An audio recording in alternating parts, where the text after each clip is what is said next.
আমরা একটা রাজনৈতিক সংগঠন করি, কোন রাজনৈতিক দল করি, আমাদের লড়াই আমাদের বিরুদ্ধে থাকা রাজনৈতিক দলের সঙ্গে। যারা এখন সরকারে আছে, আমরা বিরোধী, তো আমাদের লড়াই সরকারের বিরুদ্ধে। হঠাৎ করে আমাদের লড়াই কোনো সংবাদ মাধ্যমের বিরুদ্ধে হবেই বা কেন? হওয়ার তো কথা নয়। বরং কথা তো এরকমই ছিল যে সরকারে যে যখন থাকবে, যখন আমরাও সরকারে থেকেছি বা যখন থাকবো, তখন সংবাদ মাধ্যম আমাদের ভুল ত্রুটি নিয়ে প্রশ্ন করবে, এবং যখন অন্য কেউ সরকারে থাকবে তখন বিরোধীদের পাশাপাশি, মানে বিরোধীরা তো পার্লামেন্টে দাঁড়িয়ে কি পার্লামেন্টের বাইরে সরকারের সমালোচনা করবে, প্রশ্ন করবে, কিন্তু মিডিয়াকে নিয়ে বলা হয় একটা বিখ্যাত লাইন, আপনারা জানেন যে মিডিয়া মানে কি? মিডিয়া হচ্ছে it's the people's parliament always in session. এটা জনগণের পার্লামেন্ট। লোকসভা রাজ্যসভায় তাও মাঝে মধ্যে সেশন বন্ধ হয়, কিন্তু মিডিয়ার কখনো সেশন বন্ধ হবে না। It's the people's parliament always in session. এরকমই তো হওয়ার কথা ছিল। হঠাৎ এরকম হবে কেন যে আমাদেরকে হঠাৎ করে এখন সব ছেড়ে সংবাদ মাধ্যমকে নিয়ে এখানে মঞ্চ করে আলোচনা করতে হবে? দুর্ভাগ্যজনক হলো এই পরিস্থিতি আজকে হয়েছে। তার কারণটা হচ্ছে ভারতের সংবাদ মাধ্যম, বিশেষ করে যদি আমরা বলি তথাকথিত ন্যাশনাল মিডিয়া, যদি এখানে আপনাদের বলছি জানবেন ন্যাশনাল মিডিয়া বলে কিছু হয় না।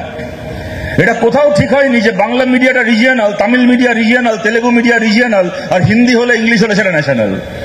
ওটা হিন্দি মিডিয়া, কোনটা বাংলা মিডিয়া, কোনটা উড়িয়া মিডিয়া, কোনটা তামিল মিডিয়া, কোনটা তেলেগু মিডিয়া। ন্যাশনাল হলে সবাই ন্যাশনাল, আর রিজিয়নাল হলে সবাই রিজিয়নাল। ন্যাশনাল মিডিয়া বলে কিছু হয় না। এটা কোথাও ঠিক হয়নি যে হিন্দিটা ন্যাশনাল আর আমাদের বাকি ভাষাগুলো ভারতের রিজিয়নাল। যাই হোক, সেটা অন্য প্রসঙ্গ। কিন্তু যেটা আমি বলছিলাম, ভারতের এই তথাকথিত মিডিয়া, যেটাকে অনেকে ভালোবেসে গদি মিডিয়া বলে, তারা বোধহয় পৃথিবীতে প্রথম এই উদাহরণ তৈরি করলেন যে একটা দেশের মূলধারা সংবাদ মাধ্যম, তারা দেশের সরকারকে প্রশ্ন করবে না, তারা দেশের বিরোধীদেরকে প্রশ্ন করবে। এখন সাংবাদিক বা সংবাদ মাধ্যম, বা আমি সাংবাদিক বলবো না, আমি আমার কথাটাকে প্রত্যাহার করছি, এটা সাংবাদিকদের দোষ নয়, এটা মালিকের দোষ, মিডিয়া মালিকের দোষ, কোনো মিডিয়া শ্রমিকের দোষ নয়। এটা যেরকম একটা বিড়ি কোম্পানির শ্রমিকের এবং মালিকের স্বার্থ আলাদা, সেরকম একটা মিডিয়া হাউসের শ্রমিকের এবং মালিকের স্বার্থ আলাদা। দুয়ের মধ্যে কোনো তফাৎ নেই। যাই হোক, যেটা বলছিলাম, সংবাদ মালিক যারা, সংবাদ মাধ্যমের মালিক যারা, তারা যেহেতু ঠিক করেছে যে তারা আমাদেরকেই প্রশ্ন করে টাইম পাস করবে, তাহলে আসুন এবার আমরাও ওনাদেরকে একটুখানি প্রশ্ন করি, ওনাদেরকে নিয়ে আলোচনা করি। আপনাদেরকে আমি আমার নিজের একটা অভিজ্ঞতা বলে আমার কথা শুরু করছি। দেখুন, আমি চ্যানেলের নাম বলছি না, বলাটা সমীচীন নয়, সেটা খুব একটা গুরুত্বপূর্ণও নয়, কিন্তু ঘটনাটা আমার মনে হয় আপনাদের বলা দরকার। আমি এর আগেও বেশ কিছু জায়গায় বলেছি, 2019 সালের লোকসভা ভোট, আমাকে তখন আমাদের পার্টি থেকে দায়িত্ব দেওয়া হলো দক্ষিণ কলকাতা লোকসভা কেন্দ্রে আমাদের যিনি প্রার্থী ছিলেন 2019-এ, নন্দিনী মুখার্জি, ওনার ইলেকশন এজেন্ট হিসেবে ভোটের সময় দায়িত্ব পালন করার। তো এবার আপনারা জানেন যে ইলেকশন এজেন্টের আরো বিভিন্ন কাজের মধ্যে একটা কাজ হচ্ছে ভোটের দিন বিভিন্ন পোলিং স্টেশনে এক প্রার্থী ঢুকতে পারেন, আর অথবা ইলেকশন এজেন্ট ঢুকতে পারেন সেই কেন্দ্রের মধ্যে যে কোনো পোলিং স্টেশনে। তো ভোটের আগের দিন থেকে, দক্ষিণ কলকাতায় যেদিন ভোটটা হবে তার আগের দিন দুপুরের পর থেকে, এটা স্বাভাবিক কথা, এটা প্রতিবারই হয়, সব ভোটেই হয়, যখন আমি নিজে প্রার্থী হয়েছি তখনও হয়েছে, অন্যান্য ক্ষেত্রেও হয়, বিভিন্ন চ্যানেল থেকে এবং খবরের কাগজ থেকে তারা হচ্ছে ফোন করে আমাকে বলছে যে, আর যেহেতু আমার মোটামুটি সাধারণভাবে সাংবাদিকদের সঙ্গে যোগাযোগ আছে, মিডিয়ার সঙ্গে, তো আমার নাম্বারও তাদের কাছে আছে, তো ফোন করে যে কালকে আমরা, মানে বিভিন্ন চ্যানেল থেকে যাকে যাকে দক্ষিণ কলকাতায় দায়িত্ব দেওয়া হয়েছে পরের দিন ভোটের দিন কভার করার, ফোন করে বলছে যে কালকে আমরা দক্ষিণ কলকাতায় থাকবো, যদি কোথাও কোনো ঘটনা ঘটে আমাদেরকে সঙ্গে সঙ্গে প্লিজ জানাবে, আমাকে জানাবে, আমি ওখানে চলে যাব, পৌঁছে যাব। তো সেই সাংবাদিকদের বেশিরভাগের সাথে আমার এমনি পরিচয় ছিল, নাম্বার ছিল। তো আমি যেটা করছি যে আমি একটা ওই একদিনের জন্য একটা হোয়াটসঅ্যাপ গ্রুপ বানাচ্ছি যে কালকে এরা থাকবে দক্ষিণ কলকাতায়, যদি কোথাও কোনো গন্ডগোল হয় খবর দিতে হবে, এরা চলে আসবেন। এবং সত্যি কথা বলতে, দেখুন, এটা একা সাংবাদিক বা সেই চ্যানেলের স্বার্থ নয়, কি সেই কাগজের স্বার্থ নয়, এখানে আমাদের স্বার্থও জড়িত আছে। ধরুন কোনো একটা বুথ দখল হচ্ছে, কোথাও একটা ঝামেলা হচ্ছে, আমরা সেখানে গেছি, কিছু গন্ডগোল হচ্ছে, সেখানে যদি বা পুলিশকে জানিয়ে কোনো সুরাহা হচ্ছে না, ইলেকশন কমিশন সেন্ট্রাল ফোর্স কোনো ব্যবস্থা নিচ্ছে না, সেখানে যদি মিডিয়া চলে আসে, ঘটনাটা যদি কভার্ড হয়, তাহলে অনেক সময় দেখা যায় যে অ্যাডমিনিস্ট্রেশনের উপরও একটা চাপ তৈরি হলো। সুতরাং এখানে স্বার্থ আমাদেরও আছে। তো আমি সেই তালিকা তৈরি করে রেখেছি, পরের দিন যখন কিছু হবে এরকম তখন জানাতে হবে, তখন বলতে হবে, করা আছে। তো পরের দিন সকালবেলা যথারীতি ভোট শুরু হয়েছে। তো আমি তখন ওই, আপনারা অনেক চিনবেন ওই জায়গাগুলো, আমাদের রবীন্দ্র সদনটা যেখানে, ওখানে ওই কতগুলো স্কুল রয়েছে, লামাটিনিয়া বয়েজ গার্লস, ওই বুথগুলোতে গেছি। নন্দিনীদি বোধহয় তখন বেহালার দিকে আছেন, বিভিন্ন বুথে ঘুরছেন। তো সেই সময় আমার কাছে খবর আসলো যে কসবায় আমার বাড়ির কাছেই একটা বুথ, চারুচন্দ্র কলেজ, মানে এখন ওটার নাম নববালিগঞ্জ মহাবিদ্যালয়, আগে চারুচন্দ্র ইভিনিং ছিল, সেই নববালিগঞ্জ মহাবিদ্যালয়ে 3টে বুথ আছে ওই পোলিং স্টেশনে। প্রায় ওই অক্সিলারি মিলিয়ে প্রায় 4,500-এর কাছাকাছি, 4,000-এর ওপর ভোটার, 3টে বুথ মিলিয়ে তারা ভোট দেন। তো খবর হলো যে ওখানে তৃণমূল দখল করে, পোলিং স্টেশনটাকে দখল করে 3টে বুথেই সব ভোটারদেরকে বার করে দিয়ে ছাপ্পা মেরে যাচ্ছে। তো এবার আমি খবরটা পেয়ে ছুটেছি ওখানে সঙ্গে সঙ্গে, কারণ নন্দিনী মুখার্জি তখন বেহালায় আছেন, ওনার যেতে সময় লাগবে বেশি, আমি তুলনামূলকভাবে কাছাকাছি আছি, আমি তাড়াতাড়ি পৌঁছবো। আর কসবা এমনি আমার নিজের চেনা এলাকা, আমার পক্ষে যাওয়ার সুবিধা বা ওখানে মানে উপস্থিত হয়ে যা করণীয়তা করা আমার পক্ষে তুলনামূলকভাবে সহজ। তো আমি গেছি, রাস্তায় যেতে যেতেই আমি ওই যারা যারা বলেছিল যে কিছু হলে খবর দিতে, খবর দিয়েছি। এবার ওখানে পৌঁছেছি, তো তৃণমূলের সাথে ওখানে লোকজন আছে, তার সাথে ধাক্কাধাক্কি হচ্ছে, ঝামেলা হচ্ছে। পুলিশ তো যা করার আপনারা জানেনই, আপনাদের অভিজ্ঞতা আছে, কিছু করছে না, দাঁড়িয়ে তামাশা দেখছে। লোকজন বুথের বাইরে, ভেতরে ঢুকতে পারছেন না, যারা ভোট দিতে গেছেন আমাকে দেখে বলছেন যে দেখুন আমরা ঢুকতে পারছি না, আমাদেরকে ইয়ে করছে, এসব চলছে। তো একজন সাংবাদিক, বাংলার একটা অত্যন্ত বড় চ্যানেলের, সে ফোন করছে, তাকে আপনারা সবাই চিনবেন, সেই সাংবাদিককে দেখলে সবাই চিনতে পারবেন, অত্যন্ত পরিচিত এবং সে অত্যন্ত সাহসী সাংবাদিক। অতীতে বহু সময়, পঞ্চায়েতের সময় বা ইত্যাদি সময় অনেক জায়গাতে অনেক বিপদের মধ্যেও সে অনেক খবর সংগ্রহ করেছে, আপনারা সবাই সে খবর দেখেছেন। অত্যন্ত ভালো সাংবাদিক, অত্যন্ত সাহসী সাংবাদিক। সে আমাকে খালি ফোনে বলে যাচ্ছে যে তোমাদের ওখানে আর কতক্ষণ চলবে, একটুখানি দেখো, আমি একটু পরে আসছি, একটু পরে আসছি। তো এবার বুঝতেই পারছেন আপনারা পরিস্থিতি, তৃণমূলের সঙ্গে তখন হাতাহাতি হচ্ছে, ঝামেলা হচ্ছে, বুথে লোক ঢুকতে পারছে না ভোট দেওয়ার, আর ইতিমধ্যে সে খালি ফোন করে বলছে একটু পরে আসছি, একটু পরে আসছি। আমারও একটু বিরক্ত লাগলো। তো যাই হোক, তখনকার মতো যা পরিস্থিতি, যা হওয়ার হলো টলো। পরে আমি সেই সাংবাদিককে জিজ্ঞেস করলাম পরে, যে তুমি এলে নাটা কেন? কারণ দেখুন, এটা আমি বিশ্বাস করি না যে ও ইচ্ছে করে আসেনি, কারণ যেমন আমি বললাম যে আমি নিজে সাক্ষী, আপনারা সবাই সাক্ষী, আপনারা তাকে দেখলে বা নাম শুনলেই চিনতে পারবেন। নিজের জীবন বিপন্ন করেও সে তৃণমূলের সন্ত্রাসের খবর তার আগে সংগ্রহ করেছে, পঞ্চায়েত ভোটের সময়, পুরসভা ভোটের সময়, অতীতে। তো সে আমাকে বলছে যে ভাই তুমি এটা আমার নাম করে কথা বলো না, আমার চাকরি চলে যাবে। ওই দক্ষিণ কলকাতারই একটা পোলিং বুথের নাম করে বললো যে আমি সকাল থেকে ওখানে, আমাকে চ্যানেল থেকে বলা হয়েছে আমি দাঁড়িয়ে আছি, এখানে রচনা ব্যানার্জির ভোট দিতে আসার কথা। আর তখন রচনা ব্যানার্জি এমপি হননি, এমপি তো উনি 1 বছর আগে হয়েছেন, এটা আমি বলছি 2019-এর কথা। তখন উনি এমনি অভিনেত্রী বা দিদি নাম্বার 1 করতেন, অবশ্যই সেলিব্রিটি, এই নিয়ে কোনো সন্দেহ নেই, কিন্তু এমপি ছিলেন না। যাকে তো রচনা ব্যানার্জির ভোট দিতে আসার কথা, আমাকে আমার হাউস থেকে বলে দেওয়া হয়েছে, চ্যানেল থেকে বলে দেওয়া হয়েছে তো ওই ছবিটা তোমায় তুলে পাঠাতে হবে, পৃথিবী উল্টে গেলে ওই ছবিটা মিস করা চলবে না। সুতরাং আমার কাছে উপায় নেই, যতক্ষণ না মহারানী আসছেন এবং ভেতরে গিয়ে ভোট দিয়ে বাইরে বেরিয়ে আঙুলে কালি দেখিয়ে আমার খুব ভালো লাগছে, ও মাই গড আমি ভোট দিয়েছি, আই এম সো হ্যাপি, এসব নাকামি যতক্ষণ না করছেন আর আমার সেই ছবি তুলে যতক্ষণ না পাঠানো হচ্ছে, ততক্ষণ আমি যেতে পারবো না। আমি বলছি এইটা হচ্ছে কর্পোরেট মিডিয়া। একজন সেলিব্রিটি ভোট দিয়ে বেরিয়ে এসে ছবি তুলবেন, তার জন্য 4,500 মানুষ ভোট দিতে পারছেন না, আটকে আছেন, সেই খবর আপনার কাছে যাবে না। কেন? ওই খবরে পয়সা নেই, এই খবরটায় পয়সা আছে, এই খবরটা দেখালে বিজ্ঞাপন আসে, এই খবরটা দেখালে পয়সা আসে। এইটা হচ্ছে সংবাদ মাধ্যম। সংবাদ মাধ্যমের কিছু ক্ষেত্রে আজকের তারিখে ভূমিকা বলতে খারাপ লাগলেও এটা সত্যি, এটা মিথ্যে নয়। এবং এই যে খবরে পয়সা আছে সেই খবর দেখাবো, তার সবচেয়ে বলতে পারেন নির্মম প্রমাণ আমরা দেখলাম 1 মাস আগে এই মুর্শিদাবাদে। এবং ধুলিয়ানে, শমশেরগঞ্জে দাঙ্গা হয়েছে, এই নিয়ে কোনো সন্দেহ নেই, এটা মিথ্যে নয়। ধুলিয়ানে, শমশেরগঞ্জে ধর্মের নামে মানুষ খুন করা হয়েছে, এটাও মিথ্যে নয়। ওখানে হরগোবিন্দ দাস, চন্দন দাসকে খুন করা হয়েছে ধর্মের নামে। ওখানে পুলিশের গুলিতে, যে পুলিশকে বারবার করে ফোন করে দাঙ্গা আটকানোর জন্য পাওয়া যায়নি সেই পুলিশ একটা 21 বছরের বাচ্চা ছেলে ইজাজ আহমেদ বাইরে কাজ করতে বাড়ি ফিরেছিল, নিরীহ একটা ছেলেকে রাস্তার ধারে দাঁড় করিয়ে গুলি করে মেরে ফেললো এই পুলিশ, এটাও মিথ্যা নয়। এবং তাই নিয়ে খবর হয়েছে, বড় বড় হেডলাইন হয়েছে, সবকিছু হয়েছে, আপনারা সব দেখেছেন। আপনারা জানেন, আপনারা বহরমপুরের মানুষ অন্য অনেকের থেকে ভালো আপনারা জানেন, এই যে ধুলিয়ান শমশেরগঞ্জের নাম পশ্চিমবাংলার মানুষ শুনলো আজ থেকে 1 মাস আগে এই দাঙ্গার জন্য, ধর্মের নামে মানুষ খুনের জন্য। এই ধুলিয়ানের এই শমশেরগঞ্জের নাম বহু আগে গোটা বাংলার গোটা ভারতের মানুষের শোনার উচিত ছিল গঙ্গা ভাঙনের জন্য। বাংলা তো বটেই, গোটা ভারতে বোধহয় এরকম নিদারুণ গঙ্গা ভাঙন আর কোথাও হয় না যা শমশেরগঞ্জে হয়। গতকাল সন্ধ্যাবেলা, গতকাল রাত পর্যন্ত যেটা একটা ভরা গেরস্থলী ছিল, মানুষের ঘর ছিল, সংসার ছিল, গোটা একটা পাড়া ছিল, সমাজ ছিল, কয়েক মিনিটের মধ্যে তা গঙ্গায় তলিয়ে যাচ্ছে। মাইলের পর মাইল নদীর তলায় চলে গেছে। কোভিডের সময় স্কুলগুলো বন্ধ ছিল, অ্যাডমিনিস্ট্রেশন থেকে ওখানে গঙ্গায় সব হারানো মানুষগুলোকে স্কুলের মধ্যে টেম্পোরারি রিলিফ ক্যাম্প করে রাখা হয়েছিল।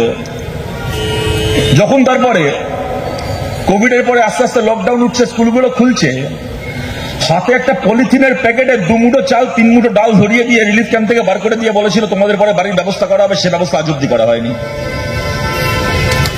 ভরা ঘর সংসার সব নদীর তলায় চলে গেছে যে মানুষগুলোর, সেই মানুষগুলো গত 4 বছর ধরে মাথার উপর ছাদ পায়নি, সরকারি আবাস পায়নি, তৃণমূলকে পয়সা দিতে পারেনি বলে। তাই নিয়ে কোনো চ্যানেলে কোথাও দেখবেন না সন্ধ্যাবেলা বিতর্ক হচ্ছে, কোথাও দেখবেন না তাই নিয়ে বড় বড় খবর হচ্ছে, প্যাকেজ হচ্ছে, কিচ্ছু হচ্ছে। পয়সা নেই, ওই খবর লোকে হামলে পড়ে দেখবে না। আর সেই জায়গায় যখন ধর্মের নামে অশান্তি লাগবে, তখন একেবারে মানে ক্যামেরার কারাগারি পড়ে যাবে, শয়ে শয়ে হাজারে হাজারে ক্যামেরা তখন ধুলিয়ান শমশেরগঞ্জ ছুটে যাবে। কেন না, নদী ভাঙনের খবরে পয়সা ছিল না, কিন্তু দাঙ্গার খবরে পয়সা আছে, চলো ভালো করে খবর দেখাতে হবে। আমি বলছি না যে দাঙ্গার খবর তারা দেখাবেন না, কেন দেখাবেন না, যেটা হচ্ছে দেখাতেই হবে। আপনারা জানেন একটা সময় মিডিয়ার এই এথিক্স ছিল, মিডিয়ার এই নিয়ম ছিল, একদম পলিসি ছিল, কোথাও যদি কোনো সাম্প্রদায়িক দাঙ্গা হয় তার খবর মিডিয়া দেখাতো না, খবর কাগজে ছাপা হতো না, খবর টিভিতে দেখানো হতো না, কেননা দাঙ্গার খবরে দাঙ্গা বাড়ে। কিন্তু এটা ঘটনা আজকে সোশ্যাল মিডিয়ার যুগে সেই বাস্তবতা নেই। আজকে এই সোশ্যাল মিডিয়ার যুগে যদি মেইন স্ট্রিম চ্যানেল খবরের কাগজ ঠিক করেও যে আমরা দাঙ্গার খবর দেখাবো না, তাহলেও 1000টা পোর্টাল থেকে শুরু করে ফেসবুক পোস্টে সেই দাঙ্গার ছবি দেখানো হবে, ভিডিও দেখানো হবে। অতএব আজকের দিনে আমি এটা বলতে কোনো বাধা নেই, স্বীকার করতে বাধা নেই, আজকের দিনে আর ওই বাস্তবতা নেই যে কোথাও দাঙ্গা হবে, মিডিয়া সব মিডিয়া একসঙ্গে ঠিক করবে যে না আমরা দাঙ্গাকে কভার করবো না, এটা হবে না আজকে, আমরা জানি সেটা। আর এখন তো হয়েছে, দেখবেন কোথাও কোনো ঝামেলা হতে পারলো কি পারলো না, এমনকি যদি কোথাও ভাড়াটে বাড়িওয়ালা সমস্যা হয়, হয়তো দেখা যাবে যে ভাড়াটে হিন্দু, বাড়িওয়ালা মুসলমান, কি বাড়িওয়ালা হিন্দু, ভাড়াটে মুসলমান। এরম জায়গায় যদি কোনো ভাড়াটে বাড়িওয়ালা সমস্যা হয়, তাহলেও সবার আগে সুকান্ত মজুমদার আর শুভেন্দু অধিকারী সেই খবরটাকে টুইটারে টুইট করবে, ফেসবুকে পোস্ট করবে, করে লম্বা একটা ভাষণ লিখবে যে এই দেখো বাংলায় জিহাদি সন্ত্রাস হচ্ছে, এই হচ্ছে সেই হচ্ছে বলে। ভাড়াটে বাড়িওয়ালার সমস্যা হতে পারে, কারণ বাগানে আমপাড়া নিয়ে সমস্যা হতে পারে, ফুটবল মাঠের ঝামেলা হতে পারে, যদি সেখানে হিন্দু মুসলমান থাকে তাহলে সেইটাকে নিয়ে এমন গরু রচনা লিখবে, লিখে পোস্ট করবে যে সংবাদ মাধ্যম বাধ্য সেই খবরটাকে করতে। এখন এটা বাস্তবতা, এটা হচ্ছে, আমি তার জন্য একা মিডিয়াকে দোষ দেব না, কিন্তু এটা ঘটনা। যদি শমশেরগঞ্জে দাঙ্গা কভার করতে ক্যামেরা যেতে পারে, তাহলে গঙ্গা ভাঙন কভার করতেও ক্যামেরা যেতে পারতো। পয়সা নেই, ওখানে মুনাফা নেই বলে যায়নি। আমি আপনাদের আর একটা উদাহরণ দিচ্ছি পয়সার জন্য খবরের। বাংলাদেশে যখন কয়েক মাস আগে, গত আগস্ট মাস থেকে শেখ হাসিনাকে বিতরণ এবং তারপরে ওই অশান্তি হলো, এই নিয়ে কোনো সন্দেহ নেই যে বাংলাদেশের সংখ্যালঘু হিন্দু মানুষের উপর নতুন করে অত্যাচার নেমে এসছে। এবং এই নিয়ে আমাদের বামপন্থীদেরকে অন্য কারণে এসে জ্ঞান দেওয়ার, লেকচার দেওয়ারও দরকার নেই। সিপিআইএম সেই পার্টি বাংলাদেশের মুক্তিযুদ্ধের সময় গোটা ভারতে, গোটা বাংলায় তখন ইন্দিরা গান্ধীর সঙ্গে আমাদের চোখে চোখ রেখে লড়াই চলছে। গোটা ভারতে কমিউনিস্টদের মূল শত্রু কংগ্রেস, কংগ্রেসের মূল শত্রু বামপন্থীরা, কমিউনিস্টরা। বাংলায় এমন কোন পাড়া নেই, না ঠিক আছে থাক না, বাংলায় এমন কোন পাড়া নেই যেখানে আমাদের কোনো না কোনো কমরেডের নাম লেখা শহীদ বেদি কোনো না কোনো দিন তৈরি না হচ্ছে। সেই অবস্থায় যখন মুক্তিযুদ্ধ হলো ৭১, ইন্দিরা গান্ধী ঠিক করলেন বাংলাদেশকে স্বাধীন হতে ভারত সরকার তার পাশে দাঁড়াবে। আমাদের কমরেডদের চাপ চাপ রক্ত আর মাইল মাইল মৃতদেহ সারি ডিঙিয়ে আমরা ইন্দিরা গান্ধীকে সমর্থন করলাম। বললাম যে আমাদের দেশের মধ্যে যা সমস্যা আছে কংগ্রেসের সঙ্গে থাক, কিন্তু বাংলাদেশকে স্বাধীন করা হোক। বাংলাদেশের সংখ্যালঘু মানুষের ওপর পাকিস্তানের খান সেনার অত্যাচার, তার বিরুদ্ধে ভারত সৈন্য পাঠাক। আমরা যাবতীয় রাজনৈতিক দ্বন্দ্ব ভুলে আমরা ইন্দিরা গান্ধীর পাশে আছি, আমরা সরকারের পাশে আছি। করুক ভারত সরকার, স্বাধীন বাংলাদেশকে স্বীকৃতি দিক। বাংলাদেশের সংখ্যালঘু মানুষের পাশে কমিউনিস্ট পার্টি চিরকাল আছে, ছিল, থাকবে। কিন্তু আজকে যখন বাংলাদেশে নতুন করে এই পরিস্থিতি হচ্ছে, আমাদেরকে এসে অনেক সাংবাদিক দেখবেন, এই একজন সাংবাদিকের কথা আমাদের সঞ্চালক তাকে ইঙ্গিত করে বলছিলেন। সত্যি কথা বলতে আমার একটা সময় আমার ব্যক্তিগতভাবে খুব বন্ধু ছিল, এখন নাম মুখে আনতে লজ্জা করে, ঘেন্না লাগে, লজ্জাও করে না, ঘেন্না লাগে নাম মুখে আনতে। আপনাদের বলছি, এনার এবং এনার মতো কয়েকজনের আমি টিভিতে লাভ দেখছি। পেছনে বানিয়েছে টিভিতে একটা বাংলাদেশের ম্যাপ, তার মধ্যে আছে ঢাকা আছে, চট্টগ্রাম আছে, খুলনা আছে, পাবনা আছে, বরিশাল আছে। এবার আছে টিভিতে চেঁচাচ্ছে ঢাকা, খুলনা, পাবনা, চট্টগ্রাম, বরিশাল দেখিয়ে। তবে কি এবার আমাদের মোদিজি এগুলো সব দখল করে নেবেন? তবে কি এবার আমরা ওখানে ঢুকে যাব? এই যে আমাদের কলকাতার ইস্ট বেঙ্গল ক্লাব, ওপার বাংলা থেকে আসা রিফিউজি মানুষের ক্লাব, তারা ইস্ট বেঙ্গলের পতাকা ওড়ান। এবার কি তবে পাবনায়, বরিশালে, খুলনাতে, কুমিল্লাতে ইস্ট বেঙ্গল ক্লাবের পতাকা উঠবে? ওগুলো কি সব ভারতের মধ্যে চলে আসবে? এটা দেখে কারোর খুব আনন্দ হতে পারে এই ধরনের খবর দেখে। দেখুন, ফ্রিতে ভাট বকতে তো পয়সা লাগে না।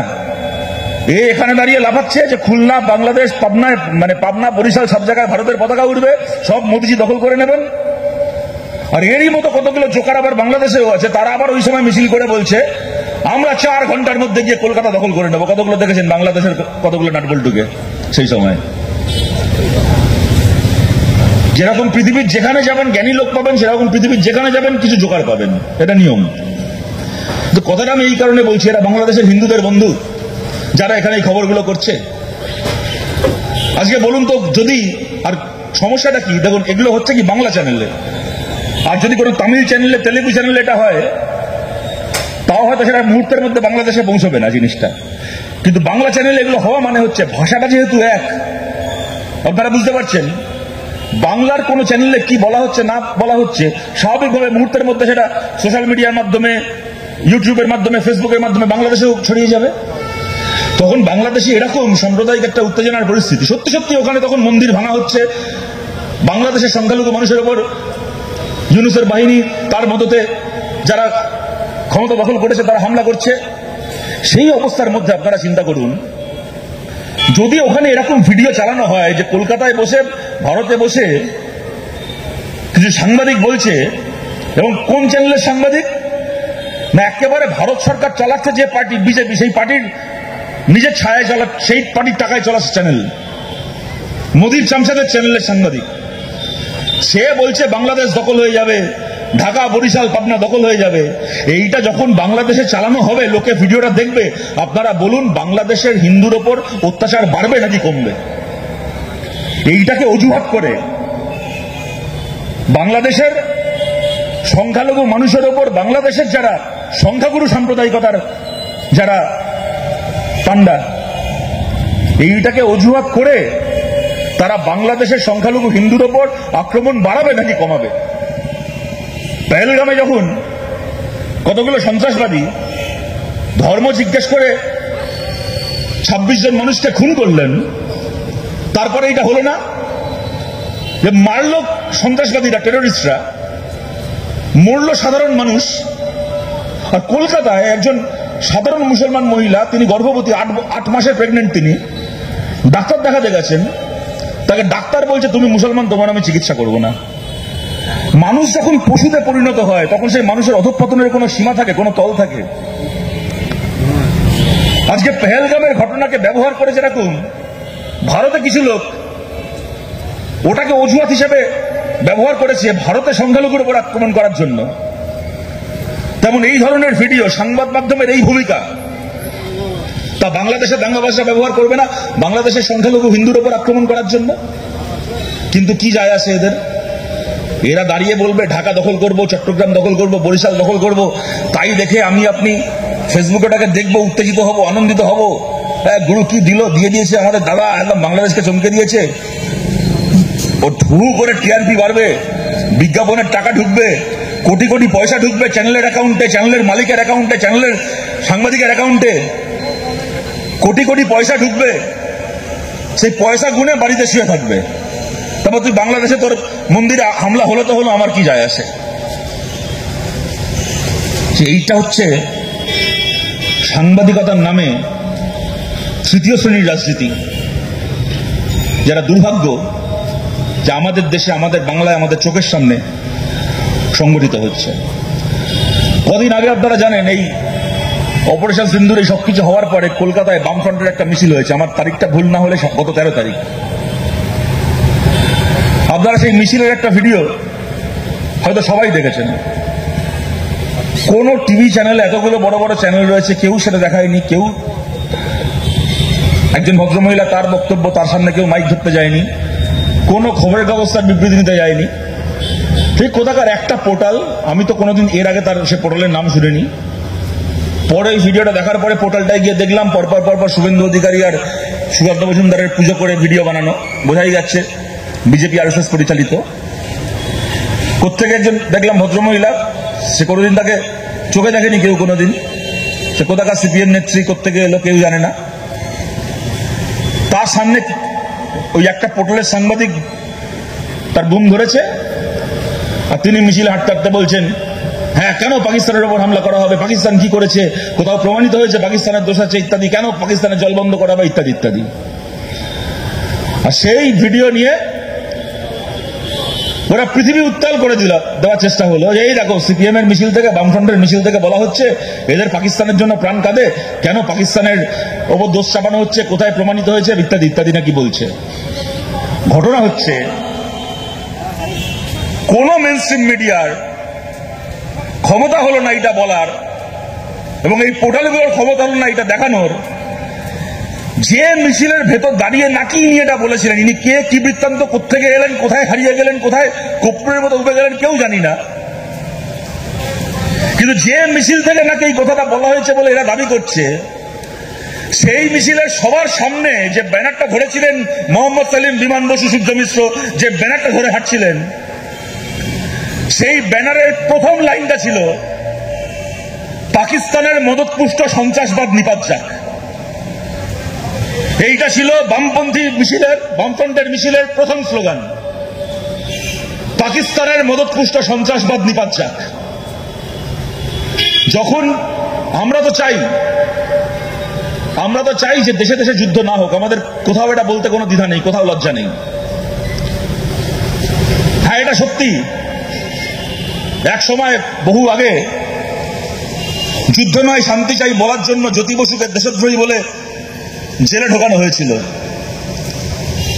আবার এটাও সত্যি, জ্যোতি বসু যুদ্ধ নয় শান্তি চাই বলেছিলেন বলে যারা তাকে ভারত বিরোধী বলে জেলে ঢুকিয়েছিলেন, তারাই তার 50 বছর পরে ওই জ্যোতি বসুকে ভারত রত্ন দিতে চেয়েছিলেন। এটাও সত্যি, এটাও ইতিহাস। জ্যোতি বসু বলেছিলেন আমার ভারত রত্ন লাগবে না, আপনারা রেখে দিন। যদি ভারত বিরোধী তকমা দিয়ে শুরু হয়ে ভারত রত্নে শেষ হয়, তাহলে আপনারা বলুন শেষ পর্যন্ত ইতিহাসের বিচারে কে জিতলো? জ্যোতি বসু জিতলেন নাকি যারা জ্যোতি বসুকে ভারত বিরোধী বলেছিলেন তারা জিতলেন? আমরা তো বলেছি চিরকাল, আমরা তো মনে করি যে যুদ্ধ হওয়া উচিত নয়, এটা মুঘল আমল নয়, এটা সিরাজউদ্দৌলা আর ইস্ট ইন্ডিয়া কোম্পানির আমল নয়। এখন আর ওই তীর ধনুক ছুড়ে আর বল্লম খুঁচিয়ে যুদ্ধ হয় না। একবার হিরোশিমা নাগাসাকির পরে একবার আইনস্টাইনকে জিজ্ঞেস করা হয়েছিল দ্বিতীয় বিশ্বযুদ্ধের এই চেহারা, এত মানুষ মারা গেল, যদি এরপরে তৃতীয় বিশ্বযুদ্ধ হয় আপনি কি মনে করেন কোন অস্ত্র দিয়ে মানুষ লড়াই করবে তৃতীয় বিশ্বযুদ্ধে? দ্বিতীয় বিশ্বযুদ্ধে আমরা নিউক্লিয়ার পরমাণু বোমা দেখলাম হিরোশিমা নাগাসাকিতে, তৃতীয় বিশ্বযুদ্ধে মানুষের হাতিয়ার কি হবে? আইনস্টাইন উত্তরে বলেছিলেন তৃতীয় বিশ্বযুদ্ধ যদি হয় কখনো, সেখানে মানুষের হাতিয়ার কি হবে আমি জানি না, কিন্তু তারপরে যদি কোনোদিন চতুর্থ বিশ্বযুদ্ধ হয় সেখানে মানুষের হাতিয়ার হবে বড় বড় ইট আর পাথর। আইনস্টাইন বলতে চেয়েছিলেন তৃতীয় বিশ্বযুদ্ধে পৃথিবী ধ্বংস হয়ে যাবে, মানব সভ্যতা ধ্বংস হয়ে যাবে, নতুন করে আবার প্রস্তর যুগে ফিরে যাবে মানুষ।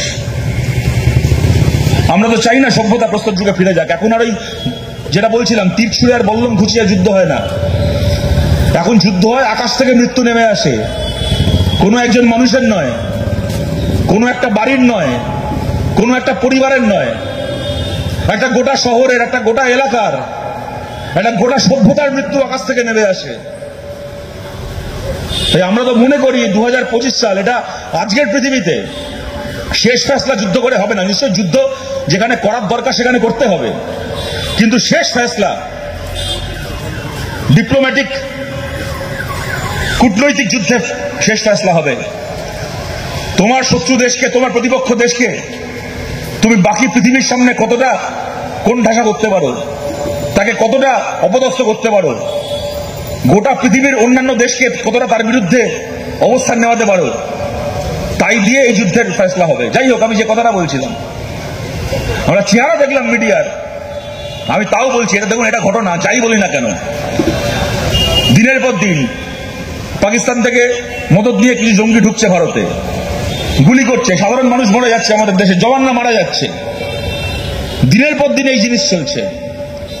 26 জন মানুষের কোনো দোষ নেই, আসলো 4টা লোক মেরে চলে গেল। এগুলো দেখে মানুষের মধ্যে প্রতিহিংসা পরায়ণতা তৈরি হওয়া স্বাভাবিক। যে মানুষ বলছেন যে অনেক হয়েছে, এবার একটা এসপার ওসপার হোক, আমরা ঢুকে ওদের মেরে আসি, তাদের যা হয় হবে, আমাদেরও যা ক্ষতি হয় হবে, ওদেরও যা ক্ষতি হয় হবে, কিন্তু এগুলো মুখ বুঝে সহ্য করা যায় না। যে মানুষ এটা বলছেন তার আবেগেরও একটা যৌক্তিকতা আছে, এটাকে উড়িয়ে দিতে পারি না। কিন্তু কথাটা আমি এই কারণে বলছি, 100 জনের মধ্যে যদি 90 জনও বলেন আমাদেরও যা ক্ষতি হয় হোক, কিন্তু ওদেরকে আমরা বুঝে নিই, 100 বার তার এটা বলার অধিকার আছে, তিনি ভারতবাসী। তেমন ভারতের কোন নাগরিক যদি বলেন যে না, চেষ্টা করতে হবে আমাদেরকে যুদ্ধ না করে কিভাবে পাকিস্তানকে শায়েস্তা করা যায়, কোণঠাসা করা যায়, তাহলে সেই ভারতের নাগরিক হয়ে যাবে দেশদ্রোহী, সে ভারতের সন্তান। সে এটা বলতে গেলে সে জেলে যাবে, সোশ্যাল মিডিয়ায় তার একেবারে চরিত্র হনন করা হবে। যদি সে মেয়ে হয় তাহলে তো কোনো কথাই নেই, ধর্ষণ করে দেওয়ার হুমকি দেওয়া থেকে শুরু করে পারলে সত্যি সত্যি ধর্ষণ করে দেওয়ার চেষ্টা করা হবে, সব হবে। কিন্তু এই কথাটা ভারত কি করবে না করবে তাই নিয়ে এই এক মতামত যদি ভারতের কোনো নাগরিক না দিয়ে যদি আমেরিকার প্রেসিডেন্ট আমেরিকায় বসে দেয়, টুইটারে 2 লাইন লিখে দেয় যে এই ভারত যুদ্ধ থামাও, নাহলে ব্যবসা বন্ধ করে দেবো, অমনি বাপ বলে জহুজুরি করে তার কথায় রাজি হয়ে যাব, এমন সরকার আর এমন তার পোষা মিডিয়া, আমি ভারতবাসী হয়ে ভারতকে নিয়ে কথা বলতে পারবো না, কিন্তু আমেরিকার প্রেসিডেন্ট যদি বলে তাহলে সে হয়ে যাবে মহান, তার চরণে গিয়ে ডাইভ দিতে হবে।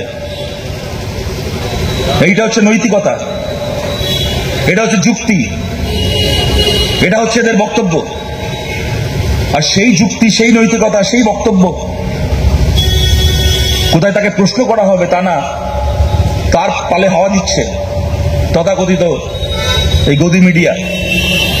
আজ 8 তারিখ রাত্রিবেলা কি সার্কাসটাই না দেখলাম বলুন তো, এবং প্রতিযোগিতা কোথায় পৌঁছতে পারে। আমরা এই প্রতিযোগিতা দেখলাম না যে আচ্ছা ওই চ্যানেল গঙ্গা ভাঙন নিয়ে খবর দেখাচ্ছে, তাহলে আমি ওখানে বিড়ি শ্রমিকের মজুরি না পাওয়া নিয়ে খবর দেখাবো। আচ্ছা ওরা বিড়ি শ্রমিকের মজুরি না পাওয়া নিয়ে খবর দেখাচ্ছে, তাহলে আমি ক্ষেত মজুরের 100 দিনের কাজের টাকা বন্ধ হয়ে আছে, আমি তাই নিয়ে খবর দেখাবো। আচ্ছা 100 দিনের কাজের টাকা বন্ধ নিয়ে এই চ্যানেল খবর দেখাচ্ছে, আমি তাহলে সরকারি কর্মচারীর ডিএ আটকে আছে, শ্রমিকের বকেয়া আটকে আছে, আমি তাই নিয়ে খবর দেখাবো। এই নিয়ে প্রতিযোগিতা দেখি না। প্রতিযোগিতা কি? 7 তারিখ রাত্রিবেলা অপারেশন সিন্দুর হওয়ার পরে 8 তারিখ রাত্রিবেলা, মানে 7 এবং 8-এর মাঝে যে রাতটা, 8 তারিখ রাত্রিবেলা হঠাৎ কোনো একটা চ্যানেল বোধহয় কোথাও দেখিয়েছে যে মোদিজি বলে দিয়েছেন এবার পিওকে দখল করে নেওয়া হবে, পাক অকুপাইড কাশ্মীর আবার দখল করে নেওয়া হবে। ভালো কথা, কবে সেটা মোদিজি বললেন ওরাই বলতে পারবে।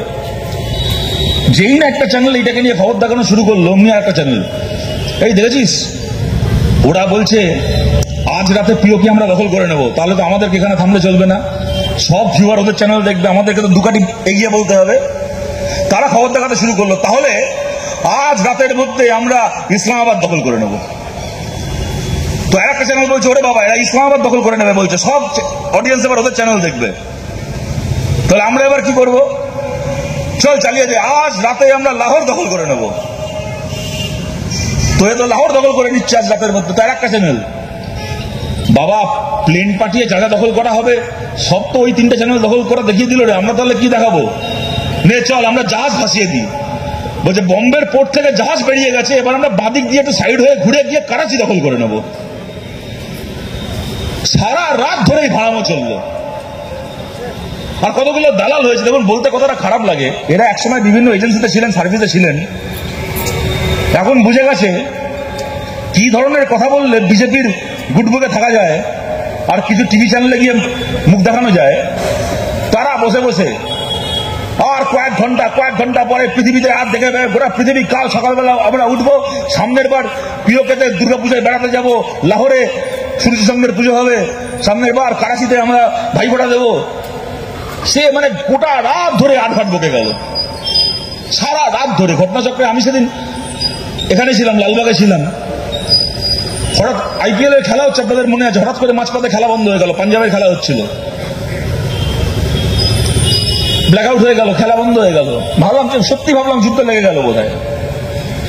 সারা রাত এই সমস্ত দেখানোর পরে পরের দিন সকালবেলা ভারতের সেনাবাহিনীর পক্ষ থেকে সোফিয়া কুরেশি, ভামিকা সিং এবং তার সঙ্গে বিক্রম মিস্ত্রি বিদেশ দপ্তরের পক্ষ থেকে সাংবাদিক সম্মেলন করে বললেন, কোন লাহোর, করাচি, ইসলামাবাদ দখল করা আমাদের ভারতীয় সেনার কাজ নয়।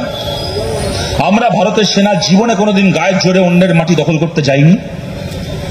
আমাদের কাজ পাকিস্তানের মধ্যে যে সন্ত্রাসবাদী জঙ্গিগুলোকে কোলেপিঠে করে মানুষ করা হচ্ছে, পাকিস্তান সরকারকে বারবার বলার পরও পাকিস্তানের সরকার, তাদের মিলিটারি সেই জঙ্গিগুলোকে শেষ করার বদলে জঙ্গিগুলোকে মদত দিয়ে যাচ্ছে, প্রশ্রয় দিয়ে যাচ্ছে।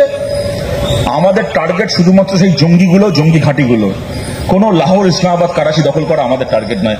আপনারা বলুন, ভারতের মিডিয়ার জন্য গোটা পৃথিবীর সামনে কার মুখ খুলল? ভারতের সাধারণ মানুষ ছেড়ে দিন। আমি বলছি মিডিয়ার এই ভূমিকার জন্য ভারতের সেনা সম্মানটা কোথায় গেল? আজকে অন্য কিছু লোকের কাছে আমাদের সেনা পরিহাসের পাত্র হয়ে গেল, যে দেখেছো এরা বলেছিল লাহোর দখল করবে, ইসলামাবাদ দখল করবে, করাচি দখল করবে, কিছুই দখল করতে পারলো না। কিন্তু আমাদের সেনা কি কখনো বলেছিল যে আমরা অন্যের মাটি দখল করব? গর্ব করে বলতে পারি 47 সালের 15ই আগস্ট দেশ স্বাধীন হয়েছে। আজকে 2025 সালের 23শে মে দাঁড়িয়ে আছি। আমাদের ভারত ইসরায়েলের মতো আধিপত্যবাদী নয়। আমাদের ভারতের সেনাবাহিনী ইসরায়েলের সেনাবাহিনীর মতো প্রত্যেক বছর নিজের আয়তন বাড়ায় না, জমির আয়তন বাড়ায় না। 76 বছর, 77 বছর, 78 বছর চলছে আমাদের স্বাধীনতার। কোনদিন ভারত গায়ের জোরে অন্যের জমি দখল করতে যায়নি। গোটা পৃথিবী আমাদেরকে স্যালুট করে, সম্মান করে এর জন্য। আর সেই সেনাবাহিনী অপদস্থ হলো নিজের দেশের মিডিয়ার জন্য, যে এরা অন্যের দেশ দখল করতে গেছিল কিন্তু দখল করতে পারেনি। বলুন এর জন্য কারা দায়ী?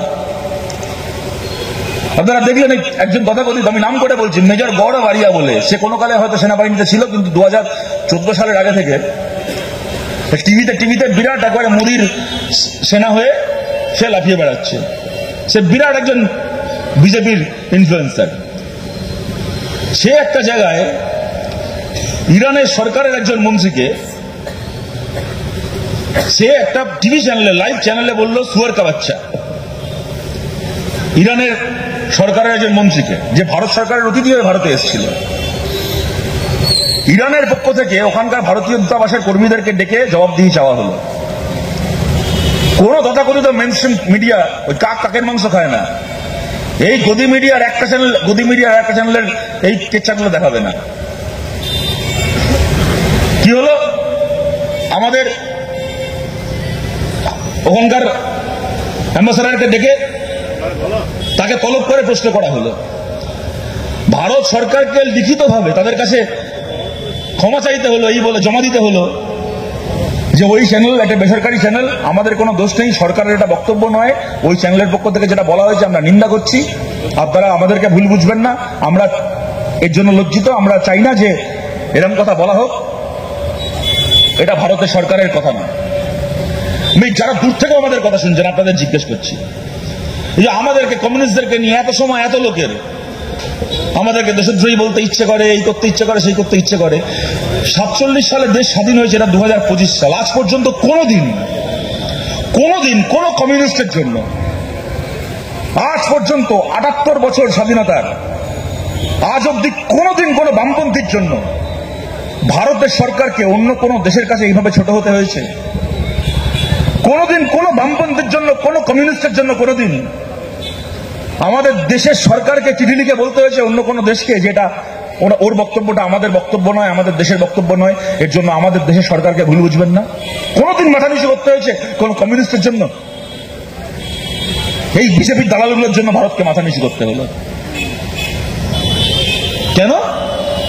না চ্যানেলে বসিয়ে রেখে এই দিয়ে টিআরপি বাড়াতে হবে, এই দিয়ে বিজ্ঞাপনের পয়সা খেতে হবে। কিন্তু এই আমি আপনাদের বলছি, বিশ্বাস করুন, 7 তারিখ থেকে এই অপারেশন সিন্দুর হয়েছিল, 10 তারিখ বিকেলবেলা ঘোষণা করা হলো সংঘর্ষ বিরতি। 4 দিন ধরে সকালবেলা করে এবং মাঝে মধ্যে বিকেলবেলাও যে প্রেস কনফারেন্সগুলো করা হচ্ছিল, colonel Sofiya Qureshi, wing commander Vyomika Singh এবং আমাদের ফরেন সেক্রেটারি বিক্রম মিস্ত্রি, বিশ্বাস করুন আমি মন্ত্রমুগ্ধের মতো প্রত্যেকদিন এই প্রেস কনফারেন্সগুলো শুনেছি। আমার বিশ্বাস আপনারা অনেকে শুনেছেন এবং সত্যি অনেক কিছু শিখেছি। সবচেয়ে গুরুত্বপূর্ণ শিক্ষা কি পেলাম জানেন? সত্যিকারের যোদ্ধা এবং যুদ্ধবাজের মধ্যে তফাৎ কি?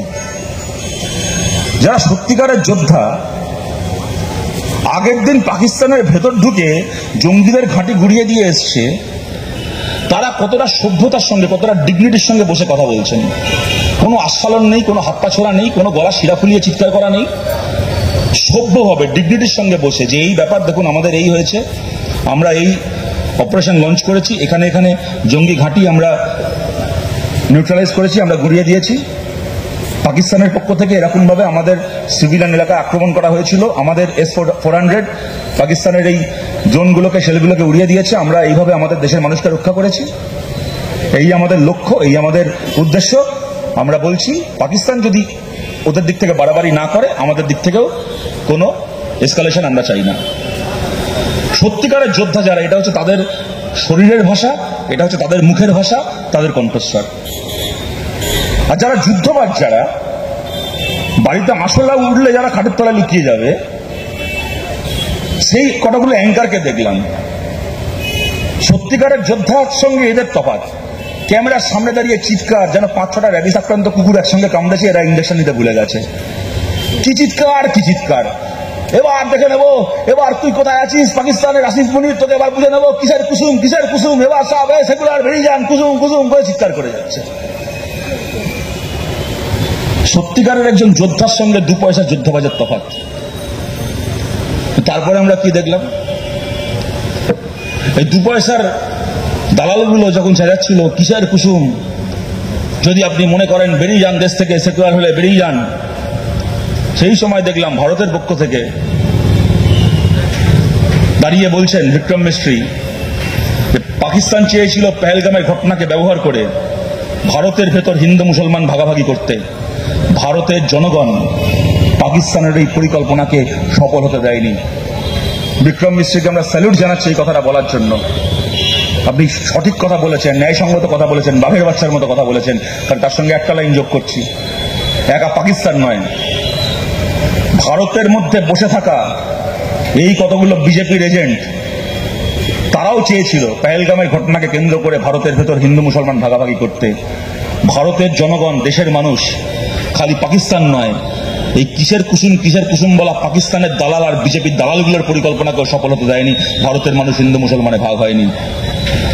তারপরে সোফিয়া কুরেশি আর ভামিকা সিং তারা প্রেস কনফারেন্স করে বললেন, অনেকে অনেক উদ্দেশ্য দেওয়ার চেষ্টা করছে আমাদের এই অপারেশন সিন্দুরকে, পাকিস্তান বলার চেষ্টা করছে আমরা নাকি কোনো ধর্মস্থানকে টার্গেট করেছি, গুড়িয়ে দিয়েছি। আমরা বলছি ভারত একটা সেকুলার দেশ, ভারত ধর্মনিরপেক্ষ দেশ। আমরা সব ধর্মকে সম্মান করি, সমস্ত ধর্মস্থানকে আমরা সম্মান করি। আমরা আমাদের লড়াই জঙ্গিদের বিরুদ্ধে, জঙ্গিবাদের বিরুদ্ধে, কোনো ধর্মস্থানের বিরুদ্ধে আমাদের লড়াই নয়। ভারত ওপার থেকে যাই প্রয়োজন আসুক না কেন, ভারত নিজের ধর্মনিরপেক্ষতা, নিজের সেকুলারিজমের আদর্শে কায়েম ছিল, আছে এবং থাকবে। অনেকে বলেছিল না, এদের আস্পর্ধা বাড়তে বাড়তে এমন জায়গায় পৌঁছেছে, কাকে এরা ব্যঙ্গ করছে, কিসের কুসুম বলে? সিপিএম কে ব্যঙ্গ করছে। মোরা একই বৃন্দে দুইটি কুসুম, হিন্দু মুসলমান নাম, এই লাইনটা কোন সিপিএম নেতার লেখা লাইন, কোন কংগ্রেস নেতার লেখা লাইন, এটা কাজী নজরুল ইসলামের লেখা লাইন। এত বড় আস্পর্ধা টিভির প্রাইম টাইমে দাঁড়িয়ে কাজী নজরুল ইসলামকে ছোট করছে, তার লাইনকে নিয়ে ব্যঙ্গ করছে। আর ওদের এই ব্যঙ্গের মুখে জুতোর বাড়ি মেরে নতুন ভারত ঘোষণা করছে যে হ্যাঁ, মোরা একই বৃন্দে দুটি কুসুম, হিন্দু মুসলমান, সোফিয়া কুরেশি তার নয়নের মণি, বামিকা সিং তার প্রাণ। এইটা হচ্ছে ভারত, নতুন ভারত।